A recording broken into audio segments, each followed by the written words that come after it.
Bands. Don't think we've had bands yet. Okay. I should really make a note of what. Come on, go away. Thank you. I should really make a note of which one of these I do because, I don't help myself giving these videos cryptic titles, but there we go. Top 5, a Tuesday. Bands. I know what my top 3 are. 4 and 5, that's going to be a tricky. Well, actually, I can probably name... could probably name number 4, so I've got 4 in mind. In fact, yeah, I've got it. Okay, number 5. I am sure that some people I know would consider this rating blasphemy, but I'm sticking with it. It's going to be Led Zeppelin. Now, once upon a time I would have said Led Zeppelin was my number 1. They have fallen down a little bit as my music tastes have changed, but like I always say, it's still my top 5, so it's still better than most other.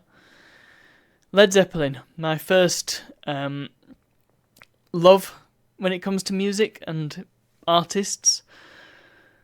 I say that. I enjoyed the Bob the Builder album before I listened to Led Zeppelin, I think. But yeah, from a very early age, I listened to Zepp, and they went a good way of shaping my entire music taste going forward.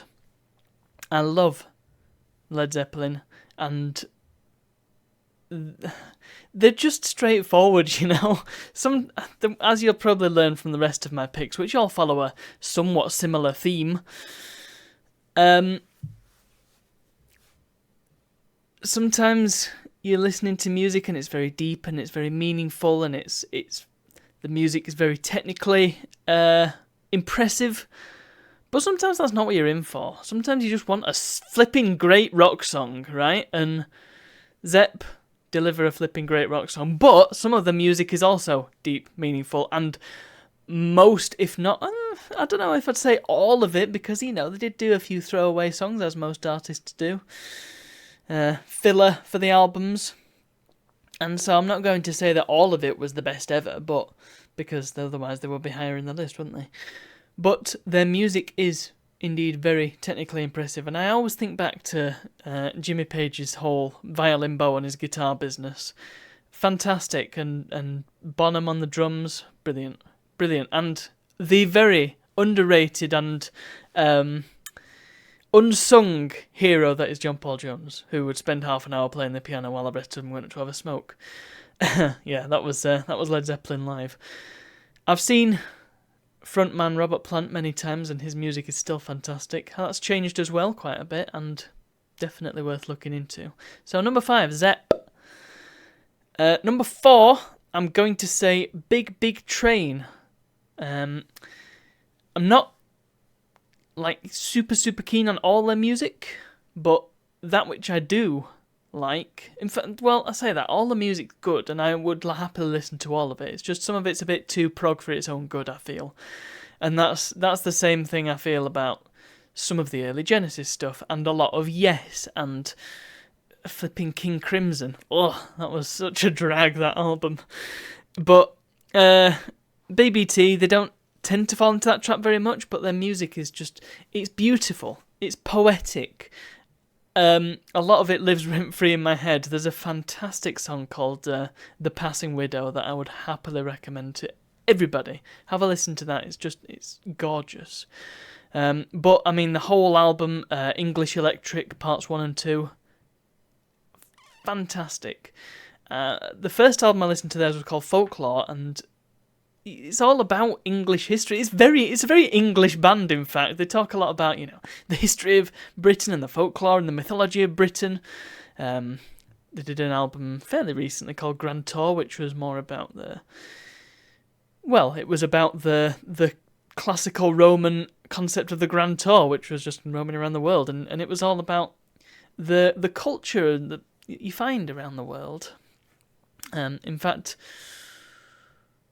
it's not that album, but there is one song that talks about baked beans and soda streams. It's all about just the classic British 6-week summer holiday from school, and it's so evocative. but they do all sorts of stuff. Unfortunately, the lead singer died last year or the year before. Extremely sad. He wasn't very old. He apparently had a fall, and that can't be good at that age. So that is deeply tragic. In fact, I think all the bands I'm going to talk about have had somebody die. That's pretty bad, huh? Anyway, that's Big Train. Well worth listening to and having a listen to Folklore, Big English Electric. I would recommend those. Number 3. Who was I going to say for number 3? Oh yeah, Marillion. Well, actually, you know what? I should be reasonable and put Marillion at number 5, and then move Zepp and BBT up. There is a reason for this. You see, Marillion, I am not a massive fan of the Steve Hogarth stuff, which came later on. Or I say later on, it's been most of Marillion's career. Steve Hogarth is the current lead singer for Marillion. I haven't put much time into it, I'll be honest, but you know when somebody's voice just puts you off, and I need to get over that hump. Maybe the rest of Marillion's catalogue are fantastic, and I'm just missing out, and I'm being bigoted for no reason. But Marillion's first 4 albums, featuring Fish, the lead singer Fish, great name. Oh my goodness, those albums are just some of the best music I've ever heard. It seems pretty criminal for me to put it at number 5. But, like I say, it seems unfair to rate an artist higher than another one when there's only 4 albums that I know I absolutely love, and then the rest of it I'm kind of ambivalent about. I can't even name a specific song. Well, I can name Punch and Judy, and if you were going to listen to any Marillion song, have a listen to that. It is... Again, another one that's lived rent-free in my head. It's brilliant. It's brilliantly written. It's humorous, but darkly humorous. Fantastic. But the thing about the Fish-era Marillion is that you just got to listen to a whole album from start to finish. It's got to sound like no other group I've ever heard before. It's got kind of a big round and whole and rich sound to it. I don't know how else to describe it. If I had to say anything, I'd say, imagine if the air guitar was an actual real instrument. It would probably sound like what Marillion sounds like. Just fabulous and beautifully written music. It's progressive rock. As I said, there's a theme. But it's not inaccessible progressive rock. It's termed neo-progressive rock, which is kind of like prog without being too intellectual, if that makes sense. But we'll get onto that, because number 2, Rush. Talk about intellectual. The thing with Rush, the reason why they're not number 1, there's a couple of reasons why they're not number 1, and one of them is personal preference. The other is the fact that quite a few of the songs are what I call essay songs.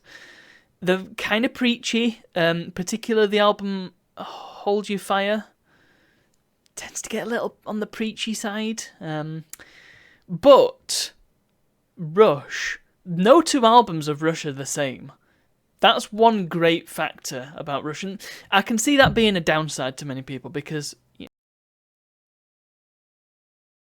that's what you expect and you want to get out of that artist. But Rush, you listen to an album from like 1979 and an album from 1984. Whoa, totally different sound. They just love to try different things, experiment, and make some flipping great music. And the writing, you may have noticed I go for lyrical content in my music, and Rush's lyrics are second to none, it has to be said. They were written by Neil Peart, who was also the drummer. His drumming is second to none, or was second to none. Unfortunately, he died as well. Time extension. If you listen to the one I always cite is The Weapon. for an example of great drumming. It's so precise, and you just can't keep up with it. And the only reason I say that one is not the best example of drumming. That will be YYZ, Z specifically. But you can hear it, and it's very clear, and you can point to that and say, hey, there's the drumming. It's flipping great. Rush, man. If you want to listen to some music that makes you think, and you want to listen to some music that inspires you, look no further than Rush. If I had to recommend any single album, it would be Signals. Solid gold. It's not often I say that about an album. Sometimes you've got an album that's got peaks and troughs, and you can't entirely recommend it all, but it's good. Signals is just... It sets a bar right off the bat and then just keeps on going. Stunning, a Rush. But my number one is the good and wonderful Jethro Tull. The band whose lineup never stays the same for more than 2 albums. Yeah, Jethro Tull, man. I mean, again, there's a lot of albums of theirs that are kind of tripe.